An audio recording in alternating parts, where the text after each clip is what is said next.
राज्य शासनाच्या शिक्षण विभागाच्या वादग्रस्त निर्णयाविरोधात आज 5 डिसेंबरला महाराष्ट्रातील प्राथमिक आणि माध्यमिक शिक्षक रस्त्यावर उतरलेत।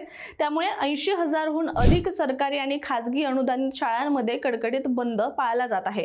पुणे जिल्ह्यात मोठा परिणाम याचा दिसून येत असून 282 शाळांमधील तब्बल 1150 शिक्षकांनी सामूहिक रजा घेऊन जिल्हाधिकारी कार्यालयावर आक्रोश मोर्चा काढलाय। त्यामुळे जिल्ह्यातील शैक्षणिक कामकाज सुद्धा पूर्णपणे ठप्प झालंय।